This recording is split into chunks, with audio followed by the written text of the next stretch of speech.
Friends, ನೀವು ಮುಖಕ್ಕೆ ಅದು ಇದು ಅಂತ ಎಲ್ಲ ಹಚ್ಚಿ ಕಪ್ಪಗಿದ್ದವರು ಬೆಳ್ಳಗಾಗ್ಬೇಕು, ಕಲೆ ಇದ್ದು ಹೋಗ್ಬೇಕು, ಆಮೇಲೆ ಹೊಟ್ಟೆಗೆ ಏನೇನೋ ತಿನ್ಬೇಕು ತಗೋಬೇಕು ಅಂತ ಪ್ರಯತ್ನ ಮಾಡಿ ಸೋತೋಗಿದ್ದೀರಾ. ವೈದ್ಯರ ರಿಪೋರ್ಟ್ ಅಲ್ಲೂ ಎಲ್ಲ ಪಾಸಿಟಿವ್ ಆಗಿದ್ರೂ ಏನೋ ಒಂಥರ ಬಳಲ್ತಾ ಇದ್ದೀರಾ. ಹಾಗಿದ್ರೆ ಏನು ಕಾರಣ, ಪರಿಹಾರ ತಿಳ್ಕೊಳ್ಳೋಣ ಇವತ್ತಿನ ಸಂಚಿಕೆಯಲ್ಲಿ. ಇದು ಜೀವನ ಪ್ರಣತಿ. ನಾನು ನಿಮ್ಮ ಲೈಫ್ ಕೋಚ್ ಶೀಲಾ ಭಟ್. ಇವತ್ತು ಮಂಗಳವಾರ, ಮನಸ್ಸಿನ ಬಗ್ಗೆ ನಾನು ಮಾತಾಡ್ತೀನಿ.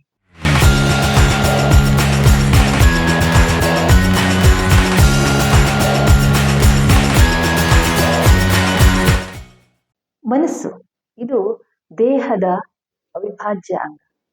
ತುಂಬಾ ಸಾರಿ ನಮಗೂ ಒಂದು ಮನಸ್ಸಿದೆ ಅನ್ನೋದನ್ನೇ ನಾವು ಅರ್ಥ ಮಾಡ್ಕೊಳ್ಳೋದಿಲ್ಲ. ನಿಮ್ಗೂ ಒಂದು ಮನಸ್ಸಿದೆ ಅಂತ ನೀವು ಅರ್ಥ ಮಾಡ್ಕೊಳ್ಳೋದು. ಸೊ ಈ ನೀವು ಎಲ್ಲರ ಮನಸ್ಸನ್ನ ಅರ್ಥ ಮಾಡ್ಕೊಂಡಾಗ ಈ ದೇಹವನ್ನ ನಿಯಂತ್ರಿಸೋದು ಸುಲಭ ಆಗುತ್ತೆ. ದೇಹ ಮನಸ್ಸಿನ ಕನ್ನಡಿ. ಸೊ ಮನಸ್ಸಿನಲ್ಲಿ ಯಾವುದೋ ಒಂದು ಭಾವನೆ ದೇಹವನ್ನ ನಿಯಂತ್ರಿಸ್ತಾ ಇರುತ್ತೆ. ಯಾವುದೋ ಒಂದು ಯೋಚನೆ ದೇಹವನ್ನ ನಿಯಂತ್ರಿಸ್ತಾ ಇರುತ್ತೆ. ಇದ್ರ ಬಗ್ಗೆ ಅರಿವಿರೋದಿಲ್ಲ ತುಂಬಾ ಜನರಿಗೆ.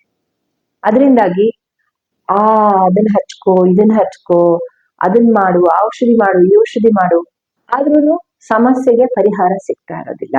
ಅದಕ್ಕೋಸ್ಕರ ಮನಸ್ಸು ಒಂದು ಇದೆ, ಅದು ಕಣ್ಣಿಗೆ ಕಾಣೋದಿಲ್ಲ ದೇಹದ ಹಾಗೆ. ಅದಕ್ಕೂ ಕಷ್ಟ, ನಷ್ಟ, ನೋವು, ಆಸೆ, ಕಾಯಿಲೆ ಎಲ್ಲ ಬರುತ್ತೆ ಅನ್ನೋದನ್ನ ತಿಳ್ಕೊಳ್ಬೇಕು. ಆಮೇಲೆ ಮನಸ್ಸು ಯಾವ್ಯಾವ್ದ್ರಿಂದ ಬಾಧೆಗೆ ಒಳಪಡುತ್ತೆ, ನಮ್ಗೆ ಏನೇನಿಂದ ನಮ್ಮ ಮನಸ್ಸಿಗೆ ತೊಂದರೆ ಆಗುತ್ತೆ. ಎರಡು ತರ. ಒಂದು, ಆಂತರಿಕವಾಗಿ ನಮ್ಮೊಳಗೆ ನಾವು ಬಾಧೆ ಪಟ್ಕೊಳ್ಳೋದು ಒಂದು, ಹೊರಗಡೆ ಬಾಹ್ಯದಿಂದ ಆ ಒಂದು ಮನಸ್ಸಿಗೆ ನೋವಾಗೋದು ಒಂದು. ಈ ಎರಡೂ ಸಂದರ್ಭದಲ್ಲಿ ಮನಸ್ಸು ವ್ಯಾಧಿ ಅಥವಾ ತೊಂದರೆಗೆ ಈಡಾಗತ್ತೆ. ಮೊಟ್ಟ ಮೊದಲನೇದಾಗಿ ಆಂತರಿಕವಾಗಿ ದ್ವೇಷ, ಅಸೂಯೆ, ಸಿಟ್ಟು, ಪ್ರೇಮ, ಕಾಮ, ಅಹಂಕಾರ, ಮಹತ್ವಾಕಾಂಕ್ಷೆ, ನಿಯಂತ್ರಣದ ಸ್ವಭಾವ, ಇದೆಲ್ಲದರಿಂದಾಗಿ ಮನಸ್ಸು ವಿಕಾರಗೊಳ್ಳುತ್ತೆ, ಮನಸ್ಸು ವ್ಯಾಧಿಗೊಳಪಡುತ್ತೆ, ಮನಸ್ಸು ದುಃಖ ಪಡುತ್ತೆ, ಮನಸ್ಸು ಮೋಟಿವೇಶನ್ ಕಳೆದುಕೊಳ್ಳುತ್ತೆ. ಅದೇ ತರ ಹೊರಗಡೆಯಿಂದ ಸಾಮಾಜಿಕ ಪರಿಸ್ಥಿತಿ, ಆರ್ಥಿಕ ಪರಿಸ್ಥಿತಿ, ಆಧ್ಯಾತ್ಮಿಕ ಪರಿಸ್ಥಿತಿ, ಇನ್ನು ಬೇರೆ ಬೇರೆ ರೀತಿಯ ಪರಿಸ್ಥಿತಿ ಇರುತ್ತೆ ಹೊರಗಡೆಯಿಂದ. ಉದ್ಯೋಗದಲ್ಲಿ ಏನೋ ಸ್ಟ್ರೆಸ್ಸು, ಯಾವುದು ಕೆಲಸ ಆಗ್ತಾ ಇರೋದಿಲ್ಲ, ಯಾರು ಹೇಳಿದ ಮಾತು ಕೇಳೋದಿಲ್ಲ, ಸಂಬಂಧಗಳೆಲ್ಲ ಹಾಳಾಗೋಗಿದ್ದಾವೆ. ಇಂತಹ ಎಲ್ಲ ಒಂದು ಸಂದರ್ಭದಲ್ಲಿ ಮನಸ್ಸಿಗೆ ನೋವಾಗುತ್ತೆ, ಮನಸ್ಸು ಖಿನ್ನಗೊಳ್ಳುತ್ತೆ, ಮನಸ್ಸು ವ್ಯಾಧಿಗೊಳ್ಳುತ್ತೆ. ಹೀಗೆ ಮನಸ್ಸು ಒಳಮುಖವಾಗಿ ಹೊರಟಾಗ, ನೊಂದಾಗ, ತೊಂದರೆಗೀಡಾದಾಗ ಅದು ಎರಡು ರೀತಿಯ ಪರಿಣಾಮಗಳನ್ನ ತೋರಿಸುತ್ತೆ. ಒಂದು, ಮನಸ್ಸೇ ತನ್ನ ಒಂದು ಇದನ್ನು ತೋರಿಸುತ್ತೆ. ಎರಡನೇದು, ದೇಹದ ಮೇಲೆ ತೋರಿಸುತ್ತೆ. ಮೊಟ್ಟ ಮೊದಲನೇದಾಗಿ ಮನಸ್ಸಲ್ಲಿ ಶುರುವಾಗಿದಾಗ ಸಾಮಾನ್ಯವಾಗಿ ಜನ ಅದನ್ನ ನೋಟಿಸೇ ಮಾಡ್ಕೊಳ್ಳೋದಿಲ್ಲ.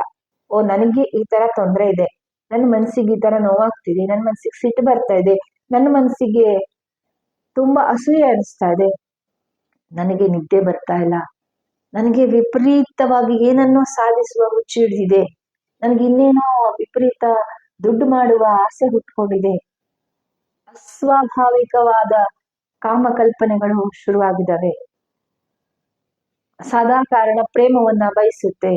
ಹೀಗೆ ಏನೇನೋ ಸಮಸ್ಯೆಗಳು ಶುರುವಾದಾಗೋದು ಮನಸ್ಸಿನಲ್ಲಿ. ಅವಾಗ ನಮ್ಗೆ ಅರ್ಥ ಆಗೋದಿಲ್ಲ, ನಮ್ಮ ಮನಸ್ಸಿನಲ್ಲಿ ಸಮಸ್ಯೆ ಶುರುವಾಗಿದೆ ಅನ್ನೋದು ಗೊತ್ತಾಗೋದಿಲ್ಲ. ಅದು ನಿಧಾನವಾಗಿ ದೇಹದಲ್ಲಿ ಅದರ ಪರಿಣಾಮಗಳನ್ನ ತೋರಿಸುತ್ತೆ. ಹೇಗೆ ತೋರಿಸುತ್ತೆ? ಮಲಬದ್ಧತೆ, ಗ್ಯಾಸ್ಟ್ರಿಕ್, ಅಜೀರ್ಣ, ಜೀರ್ಣಕ್ರಿಯೆ ಸಂಬಂಧಪಟ್ಟ ತೊಂದರೆ, ಗ್ರಂಥಿಗಳು ಸರಿಯಾಗಿ ಕಾರ್ಯನಿರ್ವಹಿಸದೇ ಇರೋದು, ಥೈರಾಯ್ಡ್ ಹೆಚ್ಚಾಗುತ್ತೆ ಇಲ್ಲ ಕಡಿಮೆ ಆಗುತ್ತೆ, ಹೈಪೋಥೈರಾಯ್ಡ್, ಹೈಪರ್ ಥೈರಾಯ್ಡ್ ಯಾವ್ದಾದ್ರು ಆಗ್ಬೋದು, ಶುಗರ್ ಹೆಚ್ಚಾಗುತ್ತೆ ಕಡಿಮೆ ಆಗುತ್ತೆ, BP ಹೆಚ್ಚಾಗುತ್ತೆ ಕಡಿಮೆ ಆಗುತ್ತೆ. ಒಟ್ಟಿನಲ್ಲಿ ಈ ಗ್ರಂಥಿಗಳ ಕಾರ್ಯನಿರ್ವಹಣೆಯಲ್ಲಿ ಅಸಮತೋಲನ ಉಂಟಾಗುತ್ತೆ. ಈ ಎರಡು ತೊಂದರೆಗಳಿದಾವಲ್ಲ, ಇದು ಆಮೇಲೆ ತೂಕ ಹೆಚ್ಚಾಗುತ್ತೆ, ತೂಕ ಕಡಿಮೆ ಆಗುತ್ತೆ, ಇದು ಕೂಡ ಮನಸ್ಸಿಗೆ ಸಂಬಂಧಪಟ್ಟಿದೆ. ಮನಸ್ಸಿನೊಳಗಿನ ನಮ್ಮ ಭಾವನೆಗಳು, ನಮ್ಮ ಯೋಚನೆಗಳು ನಮ್ಮ ಮನಸ್ಸಿನೊಳಗಡೆ ಆಗುವಂಥದ್ದು ದೇಹದಲ್ಲಿ ತೋರಿಸುತ್ತೆ. ಮನಸ್ಸಿನಲ್ಲಿ ಈ ವಿಕಾರಗಳೆಲ್ಲ ಖಿನ್ನತೆ, ಆತಂಕ, ಗೀಳು, ಚಿತ್ತವೈಕಲ್ಯ, ಸ್ಕಿಜೋಫ್ರೀನಿಯಾ, ಹೀಗೆ ಏನೇನೋ ಹೆಸರುಗಳನ್ನ ಹೇಳಿಸಿಕೊಂಡು ಹೊರಗಡೆ ವ್ಯಕ್ತವಾಗ್ತವೆ. ಇಂತಹ ಸಮಸ್ಯೆಗಳಿಗೆ ಒಂದೆರಡು ಉದಾಹರಣೆಗಳನ್ನ ನೀವು ತೆಗೆದುಕೊಳ್ಬೇಕು.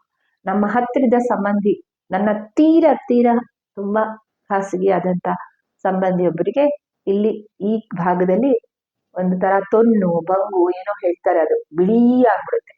ಅದನ್ನ ನೋಡೋದಕ್ಕೆ ತುಂಬಾ ಅಸಹ್ಯ, ಮುಖದ ಮೇಲೆ ಆಗ್ಬಿಟ್ಟಿತ್ತು. ಸೊ ಹೇಗ್ ಮಾಡೋದು, ಎಷ್ಟು ಬೇಜಾರಾಗುತ್ತೆ, ಅಯ್ಯೋ ಮುಖನೇ ಹಾಳಾಗೋಯ್ತಲ್ಲ ಅಂತ.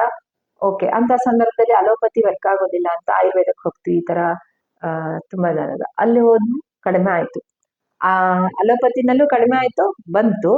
ಆಯುರ್ವೇದದಲ್ಲಿ ಹೋದ್ರೆ ಪೂರ್ತಿ ಹೋಗುತ್ತೆ ಅಂತ ಹೋದ್ರು. ಅಲ್ಲಿ ಔಷಧಿ ತಗೊಂಡ್ಮೇಲೆ ಕಡಿಮೆ ಆಯ್ತು, ಆಮೇಲೆ ಮತ್ತೆ ಒಂದೆರಡು ತಿಂಗಳಾದ್ಮೇಲೆ ಮತ್ತೆ ಬಂತು, ಮತ್ತೆ ಹೋಗ್ತು, ಈ ತರ ಆಗ್ತಾ ಇತ್ತು. ಆಮೇಲೆ ನಾನು ಈ ಮನಸ್ಸಿನ ಬಗ್ಗೆ ಅಧ್ಯಯನ ಶುರು ಮಾಡಿದ ನಂತರದಲ್ಲಿ ಸುಮಾರು ಬದಲಾವಣೆಗಳನ್ನ ನನ್ನೊಳಗೆ, ನನ್ನ ಜೀವನದಲ್ಲಿ, ನನ್ನ ಸುತ್ತಲೂ ಬದುಕುವವರಲ್ಲಿ ತಂದುಕೊಂಡಿದ್ದೇನೆ. ಅದೇ ರೀತಿ ಈ ವ್ಯಕ್ತಿಯ ಇಂತಹ ಕಾರಣಕ್ಕೆ ಇದು ಬಂದಿರಬಹುದು ಅನ್ನುವುದನ್ನ ಗಮನಿಸಿದೆ. ಹಾಗೆ ಅವರ ಜೀವನದಲ್ಲಿ ಏನು ಬದಲಾವಣೆ ಆಗ್ಬೇಕಾಗಿತ್ತಲ್ಲ, ಆ ಬದಲಾವಣೆಗೆ ಮನೆಯವರೆಲ್ಲರ ಸಹಕಾರ ತಗೊಂಡು ಆ ಬದಲಾವಣೆಯನ್ನ ಮಾಡಿದಾಗ ಸಂಪೂರ್ಣವಾಗಿ ಆ ತೊನ್ನು ಬಂಗು ಏನು ಹೇಳ್ತೀರಲ್ಲ ನೀವು, ಏನು ತುಂಬಾ ವಿಷಯಗಳು ಅದಕ್ಕೆ ಹಚ್ಚೋದಕ್ಕೆ ವಿಶೇಷವಾದ ಮನೆಮದ್ದುಗಳೆಲ್ಲ ಈ ಸಾಮಾಜಿಕ ಮಾಧ್ಯಮದಲ್ಲಿ ಹೇರಳವಾಗಿದ್ದಾವೆ. ಅದು ಸಂಪೂರ್ಣವಾಗಿ ಯಾವುದೇ ಔಷಧವಿಲ್ಲದೆ ನಿವಾರಣೆ ಆಯ್ತು. ಇದು ಸತ್ಯವಾಗಿ ಆದ ಘಟನೆ ಮತ್ತು ಪರಿಹಾರ ಸಂಪೂರ್ಣವಾಗಿ ಸಿಕ್ಕಂತಹ ಒಂದು ಉದಾಹರಣೆ. ಆದ್ರೆ ಇನ್ನೊಂದು ನಾನೇ ಸ್ವಂತವಾಗಿ ಅನುಭವದಲ್ಲಿ ಹೇಳ್ತಾ ಇರೋದು, ಚಿಕ್ಕಂದಿನಲ್ಲಿ ನಾನು ಶಾಲೆಗೆ ಹೋಗ್ತಾ ಇರುವಾಗ 9 ಗಂಟೆ ಅಂದ್ರೆ ಸ್ಕೂಲ್ ಶುರುವಾಗುವ ತನಕ ನನಗೆ ವಿಪರೀತ ಬೇದಿ. ಸ್ಕೂಲ್ ಹೋಗೋ ತನಕನು ಆ ಬೆಲ್ ಮುಗಿದ ತಕ್ಷಣ ನನ್ಗೆ ಬೇದಿ ಗಾಯಬ್ ಅದು ಇರ್ತಾ ಇಲ್ಲ. ಹಾಗೆ ಸ್ಕೂಲಲ್ಲಿ ತುಂಬಾ ಹ್ಯೂಮಿಲೇಷನ್ ಇತ್ತು. ಆಮೇಲೆ ಟೀಚರ್ಸ್ ಅಲ್ಲ ಟೀಚರ್ಸ್ ನಾನು ಕಣ್ಮಣಿ, ಬಟ್ ಜೊತೆಗೆ ಹೋಗೋರು ಕ್ಲಾಸಲ್ಲಿ ಎಲ್ಲ ತುಂಬಾ ಹಿಂಸೆ ಕೊಡ್ತಾ ಇದ್ರು. ಹಾಗಾಗಿ ನನಗೆ ಸ್ಕೂಲಿಗೆ ಹೋಗೋದಕ್ಕೆ ಇಷ್ಟ ಆಗಿಲ್ಲ. ಅದೇ ತರ ನಾನು ಅಜ್ಜಿ ಮನೆಯಲ್ಲಿದ್ದು ಓದ್ತಾ ಇದ್ರಿಂದ ಮನೆಗೆ ಬಂದಾಗ ಹಾಗೆ ಆಗೋದು. ಇನ್ನೇನು ಆ ಬಸ್ಸು ಇರೋದು ಒಂದೆರಡು ಬಸ್ಸು, ಆ ಬಸ್ ತಪ್ಪು ಹೋಗುವ ತನಕ ನನಗೆ ಹುಷಾರ್ ತಪ್ಪೋಗ್ತಾ ಇತ್ತು. ಅದೇನು ನಾನು ನಾಟಕ ಮಾಡ್ತಿರ್ಲಿಲ್ಲ, ನಿಜವಾಗ್ಲೂ ಭೇದಿ ಆಗ್ತಾ ಇತ್ತು, ನಿಜವಾಗ್ಲೂ ಜ್ವರ ಬರ್ತಾ ಇತ್ತು, ನಿಜವಾಗ್ಲೂ ಏನೋ ಒಂದು ಆಗ್ತಾ ಇತ್ತು.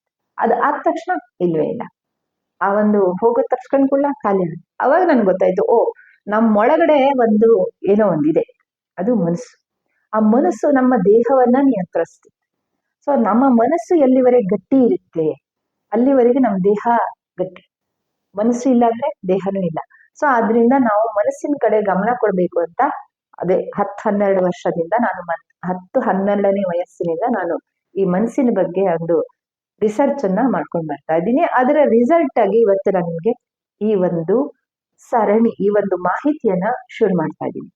ಇಲ್ಲಿ ನಿಮ್ಗೆ ಮನಸ್ಸು ದೇಹ ಎರಡು ಬೇರೆ ಅಲ್ಲ, ಹಾಗೆ ಮನಸ್ಸನ್ನ ನಿಯಂತ್ರಿಸ್ತಾ ನಾವು ಒಂದು ಕೆಲಸಗಳನ್ನ ಸಾಧಿಸೋದು ಹೇಗೆ, ಜೀವನವನ್ನ ಚೆನ್ನಾಗಿ ಮಾಡ್ಕೊಳ್ಳೋದು ಹೇಗೆ ಅನ್ನೋದನ್ನ ನಾನು ನಿಮ್ಗೆ ತಿಳಿಸ್ಕೊಡ್ತೀನಿ.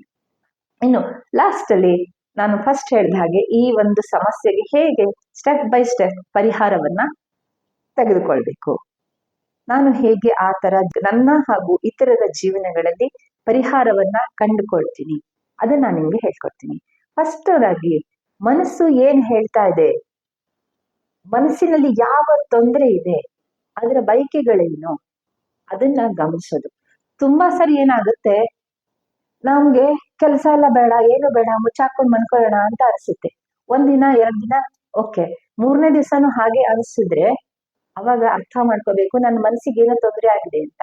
ಆದ್ರೆ ನಾವು ಹಾಗೆ ಮಾಡೋದಿಲ್ಲ, ಗಮನಿಸೋದೇ ಇಲ್ಲ, ಎಂಜಾಯ್ ಮಾಡೋದಕ್ಕೆ ಶುರು ಮಾಡ್ತೀವಿ. ಮನಸ್ಸಿನಲ್ಲಾಗುವ ತಲ್ಲಣಗಳನ್ನ, ಯಾರದೋ ಬಗ್ಗೆ ವಿಪರೀತ ಅಸೂಯೆ ಆಗ್ತಾ ಇದೆ, ಇನ್ನೇನೋ ಮಾಡ್ಬೇಕು ಅಂತ ಹಗಲೆಲ್ಲ ಅನ್ಸುತ್ತೆ, ವಾಸ್ತವ ಪ್ರಜ್ಞೆಯನ್ನ ಕಳೆದುಕೊಳ್ತಾ ಹೋಗೋದೆ ಮನಸ್ಸಿಗೆ ಏನೋ ತೊಂದರೆ ಆಗಿದೆ ಅನ್ನೋದ್ರ ಲಕ್ಷಣ. ಇದನ್ನ ಗಮನಿಸಿ. ವಾಸ್ತವದಲ್ಲಿ ಏನಾಗ್ಬೇಕು, ನಮ್ಮ ಜವಾಬ್ದಾರಿ ಏನು, ನಮ್ಮ ಕರ್ತವ್ಯ ಏನು, ಇದನ್ನೆಲ್ಲ ಮರೆತು ಯಾವ್ದರದ್ದು ಹಿಂದೆ ಮನಸ್ಸು ಓಡ್ತಾ ಇರುತ್ತಲ್ಲ, ಅವಾಗ ಅರ್ಥ ಮಾಡ್ಕೊಳ್ಳಿ ಮನಸ್ಸಿಗೇನೋ ತೊಂದರೆ. ಸೊ ಅಲ್ಲಿ ಗಮನಿಸುವುದು ಬಹಳ ಮುಖ್ಯ. ಅದಾದ್ಮೇಲೆ ದೇಹಕ್ಕೆ ಬರಬೇಕು. ದೇಹದಲ್ಲಿ ಆ ಮನಸ್ಸಿನ ಆ ಒಂದು ಭಾವನೆಯ ಯೋಚನೆ ಆ ತೊಂದರೆ ಪರಿಣಾಮ ಮಾಡಿರುತ್ತೆ. ಅದು ಸಣ್ಣ ತಲೆನೋವಾಗಿರ್ಬೋದು, ಮೈಗ್ರೇನ್, ಯಾವಾಗ ನೋಡ್ರು ಕೇಳಿ, ಕೆಲವೊಬ್ರು ತುಂಬಾ ಸಿಟ್ಟಿನ ಪ್ರಕೃತಿ, ತುಂಬಾ ಹಳೆಯ ನೆನಪುಗಳು, ಆ ವೆಂಜನ್ಸ್ ಎಲ್ಲ ಇಟ್ಕೊಂಡವರಿಗೆ ತಲೆನೋವು ಹೋಗೋದೇ ಇಲ್ಲ. 365 ದಿವಸ ಯಾವ ಔಷಧಿ ಮಾಡಿ ಹೊಸ ತಲೆನೋವು ಬರದೇ ಹೋದ್ರೆ ನಾನು ಹೇಳ್ತೀನಿ. ಯಾವುದೋ ಖಿನ್ನತೆ, ಯಾವುದೋ ವಿಷಾದ, ಅದು ತಲೆನೋವಾಗಿ ಕಾಣಿಸ್ತಾ ಇದೆ. ಸೊ ಆ ಒಂದು ತೊಂದರೆ ಹಾಗೆ ಕಾಣಿಸುತ್ತೆ. ಅವಾಗ ದೇಹದಲ್ಲಿ ಎಲ್ಲಿ ಬದಲಾವಣೆ ಆಗಿದೆ, ಏನ್ ತೊಂದರೆ ಆಗಿದೆ, ಅವಾಗ ಡಾಕ್ಟರ್ ಹತ್ರ ಹೋಗ್ಬೇಕು. ಡಾಕ್ಟರ್ ಹತ್ರ ಹೋಗಿ ಅವರು ಸಾಮಾನ್ಯವಾಗಿ ವೈದ್ಯರು ದೇಹಕ್ಕೆ ಏನ್ ಸಂಬಂಧಪಟ್ಟಾಗಿದೆ ಅದಕ್ಕೆ ಔಷಧವನ್ನ ಕೊಡ್ತಾರೆ. ಅದನ್ನ ತಂದ ಮೇಲೆ ಮನಸ್ಸಿಗೂ ವರ್ಕೌಟ್ ಮಾಡ್ಬೇಕು.